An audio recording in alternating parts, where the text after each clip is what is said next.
അപ്പൊ നമുക്ക് നമ്മുടെ പച്ചക്കറി മാർക്കറ്റും മാറണ്ടേ? നമുക്ക് അവിടെ നിന്ന് ഒഴിഞ്ഞ് നല്ലൊരു സ്ഥലത്തേക്ക് ആധുനിക സൗകര്യങ്ങളോട് കൂടി നമുക്കൊരു പച്ചക്കറി മാർക്കറ്റ് വേണം. ഇപ്പൊ നമ്മൾ ഏറ്റവും അധികം തിരക്കുള്ള ഒരു സ്ഥലത്ത്, സത്യത്തിൽ അതല്ല, മാർക്കറ്റ് വരുമ്പോ മാർക്കറ്റിന്റെ ചുറ്റും തിരക്ക് കൂടും, അതാണ് അതിന്റെ വാസ്തവം.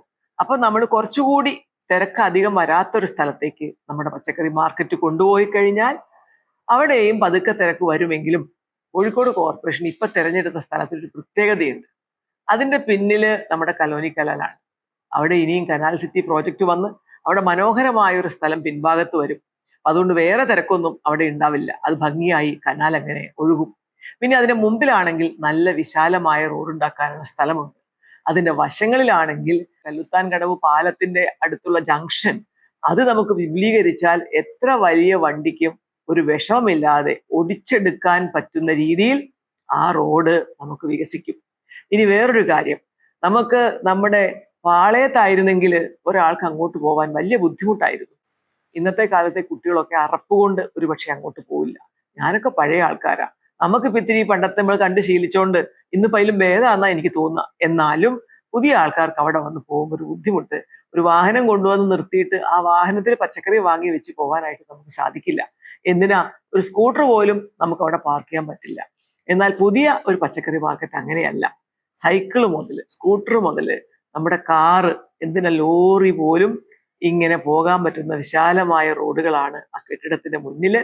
അവിടെ നിന്ന് നമ്മുടെ കല്ലുത്താമ്പടവ് പാലത്തിൽ നിന്ന് നേരിട്ട് കെട്ടിടത്തിന്റെ ഒരു നിലയിലേക്ക് പ്രവേശിക്കാൻ പറ്റുന്ന രീതിയിൽ വിശാലമായ ഉറപ്പുള്ള ഒരു സ്ട്രക്ചർ കൂടി നമ്മൾ പണിതിട്ടുണ്ട്.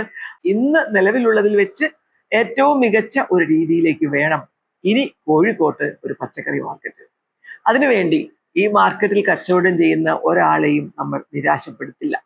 അതോടൊപ്പം നമുക്ക് എല്ലാവർക്കും അറിയാം, 153 കുഞ്ഞി പീടികളും വലിയ പീടികളും അടക്കം 153 പീടിക മുറികളാണല്ലോ ആകെ ഉണ്ടായിരുന്നത്. 300-ലേറെ പീടിക മുറികളാണ് പുതുതായിട്ടുള്ള കെട്ടിടത്തിലുള്ളത്. അതുകൊണ്ട് നമുക്ക് എല്ലാവർക്കും സ്ഥലം കിട്ടും. അത്ര തന്നെ ആൾക്കാർക്ക് വേറെ വല്ലവർക്കും കച്ചവടം ചെയ്യണമെങ്കിൽ അവർക്ക് അവിടെ സാധിക്കുകയും ചെയ്യും. എന്തായാലും പച്ചക്കറിയുടെ ഹോൾസെയിലും റീറ്റെയിലും തന്നെയായിരിക്കും അവിടെ നടക്കുക എന്നതിൽ നിങ്ങൾ സംശയം തോന്നണ്ട. അപ്പൊ ഇനി ഫ്രൂട്ട് കച്ചവടക്കാരുടെ കാര്യം പറഞ്ഞാൽ അവർ നമ്മൾ പൊളിക്കുന്ന മാർക്കറ്റിലുള്ളവരല്ല.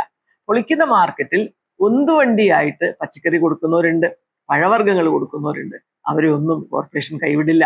ഏറ്റവും അധ്വാനിക്കുന്നവനെയും കഷ്ടപ്പെടുന്നവനെയും നിരാശപ്പെടുത്താതെ കാലങ്ങളായി ഒരു തൊഴിലേ ചെയ്തുകൊണ്ടിരിക്കുന്ന ആൾക്കാർക്ക് ഇനി നിങ്ങൾ എന്തിനെങ്കിലും പോയിക്കോളൂ എന്ന് പറയാതെ ആ തൊഴിൽ തന്നെ തുടർന്നുകൊണ്ട് അവരുടെ ജീവിതമാർഗം കണ്ടെത്താനും ഒക്കെയുള്ള ഒരു നയമുള്ള, വ്യക്തമായ നയമുള്ള ഒരു ഭരണകൂടമാണ്, ഒരു കൗൺസിലാണ് കഴിഞ്ഞ 50 വർഷമായി കോഴിക്കോട് ഭരിക്കുന്നത്. അതുകൊണ്ട് ഉന്തുവണ്ടി കച്ചവടക്കാരെ കൂടി ഇന്ന് നിങ്ങൾ യാതൊരു അടുക്കും ചിട്ടയില്ലാതെ ഒരു വൃത്തിയില്ലാത്ത ഉടുപ്പും ധരിച്ച് മഴയും കൊണ്ട്, മഴയത്ത് നമുക്ക് നല്ല വസ്ത്രം ധരിക്കാൻ പറ്റില്ലല്ലോ, ആ ചളിക്കകത്ത് നിന്നല്ലേ നമ്മൾ കച്ചവടം ചെയ്തത്. ഇന്ന് നമ്മുടെ അഡ്കോക്കാരത് വളരെ മനോഹരമായിട്ടുള്ള വലിയ ഒരു ഷെഡിന്റെ, അതങ്ങനെ നമുക്ക് ചൂടടിക്കുന്നതൊന്നല്ല കേട്ടോ, അതൊന്നും ഇല്ലാത്ത നല്ല ഒരു ഷെഡ് വിശാലമായി ഉണ്ടാക്കി അതിനകത്ത് ക്രമമായി അലങ്കരിച്ച് ക്രമമായി അടുക്കി വെച്ചിട്ടുള്ള, നിരനിരയായി വെച്ചിട്ടുള്ള ഈ ഉന്തുവണ്ടി കച്ചവടം, അത് ഉന്തുവണ്ടി എന്നതിൽ നിന്ന് അവിടെ തന്നെ നിങ്ങൾ കച്ചവടം ചെയ്യാൻ പറ്റുന്ന രീതിയിലാണ് അവരത് വിഭാവനം ചെയ്തിട്ടുള്ളത്.